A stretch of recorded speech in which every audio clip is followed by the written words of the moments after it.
May the words of my mouth and meditation of our hearts be always acceptable in your sight, O Lord, our strength and Redeemer. Amen. Please be seated. So there's a little bit cut off at the beginning of this reading from Samuel, and it's a piece that makes this whole reading really, really bothersome and troublesome. I saw what the reading was today, and I was like, oh no, not this one. So what Fred read, it seems like a fairly normal Bible passage. David did this; he shouldn't have done it. He felt bad. God punished the people, but he gave him a choice, and then he was merciful. The problematic piece is, and it's left off, is that God tells David to take the census. So God tells David to take the census, and then David takes the census and is like, oh no, I've sinned. So you're left with this quandary of, did David mishear what God wanted? Was this a trap that God was laying for David? What's going on here that David feels that he has sinned by numbering the people? And maybe it's the reason for the numbering. Does he feel bad because he's reduced the people to numbers? But if you're going to feed 800,000 men plus all the women and children, you need to know how many there are, so you know how much food to supply and things like that. And maybe that's part of why he sinned, because he was trying to take it on himself instead of trusting God to provide. And maybe that's why, with the choices, he doesn't really choose. God lays out these three options. Where is it? 3 things I offer you, choose one of them and I will do it. 3 years of famine, flee for 3 months, or 3 days of pestilence.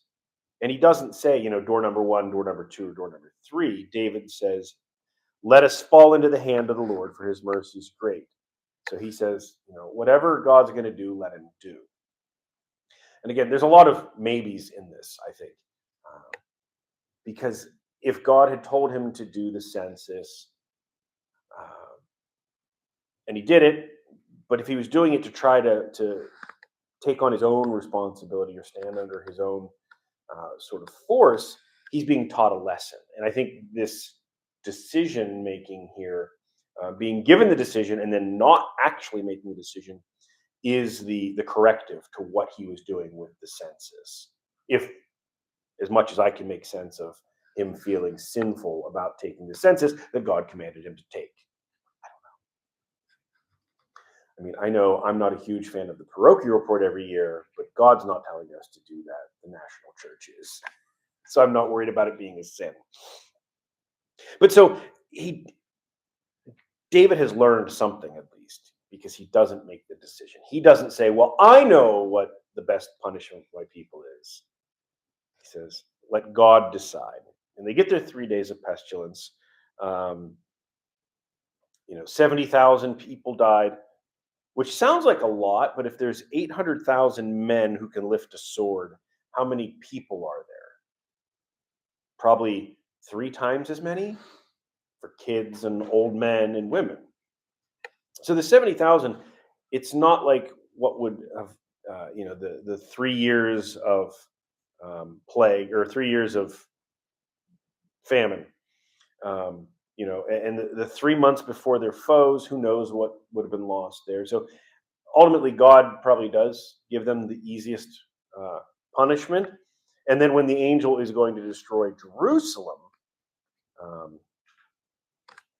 that's where God relented concerning the evil and said to the angel who was bringing the destruction among the people, it is enough, now stay your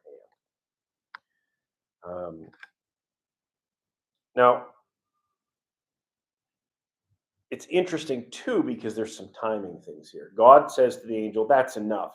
But the angel's already on the threshing floor, and David comes up and says, I alone have sinned.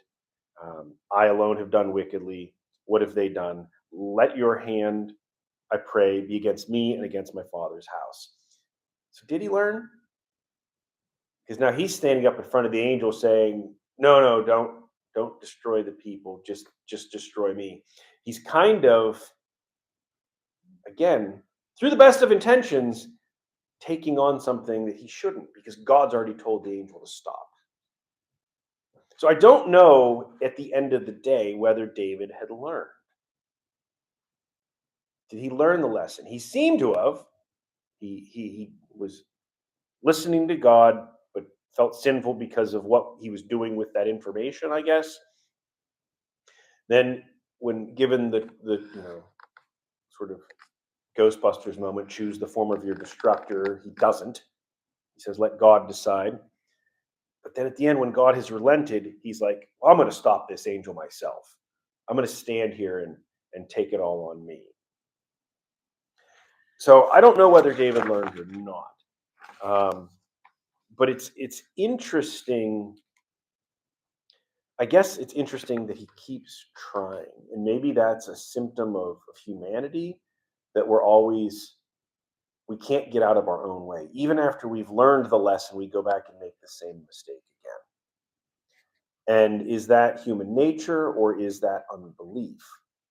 Is that the unbelief that Jesus experienced when he went back and was teaching in his own synagogue? And everybody's like, isn't this the kid that we know? How can he be doing these things? They had already seen the healings, they had seen the miracles, and yet they couldn't get over their own experience. They couldn't say, oh, I've got new information. I saw this guy raise somebody from the dead.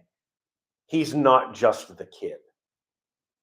They were stuck saying, no, no, no, no, no, no. We know his brothers, and we know his sisters, and we know his parents, and we saw him grow up. We saw him when he was an awkward teenager and probably pimply, and his voice was cracking, and you know, they can't get over that.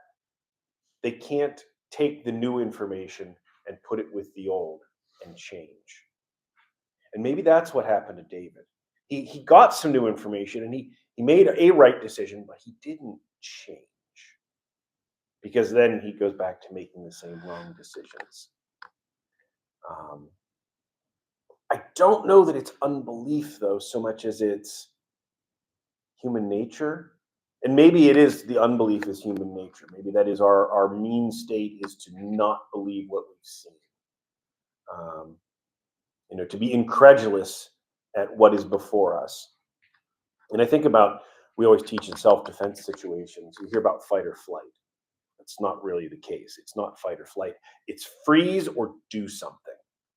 Now, the do something is the fight or flight, but it's that freeze aspect. And most people freeze because they look at it and they say, this isn't happening. That thing is not on fire. That car is not going to hit me. That person is not coming through the door. It's not happening. So I don't know that it's unbelief. Maybe it's disbelief. Is disbelief and unbelief something different? Because it's not saying, no, I don't believe it. It's more saying, I can't believe it. I can't accept the truth. I can't process that. That can't be real. That can't be what's happening. This kid cannot be the Messiah because we know him. David, I can't not stand up for my people and try to make this right under my own steam. And so if we take anything from it, I guess it's the idea to get out of our own way, to learn to accept new information and say, oh, something has changed. This is now the way it is.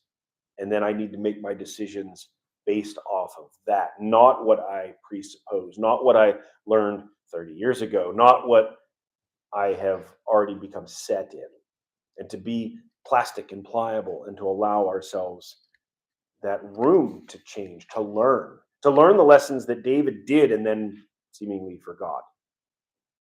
And we're going to forget them and then learn them again, and to keep that up, but to keep trying to hold that, and to hold that loosely enough so that we can accept the new and not continue in our unbelief.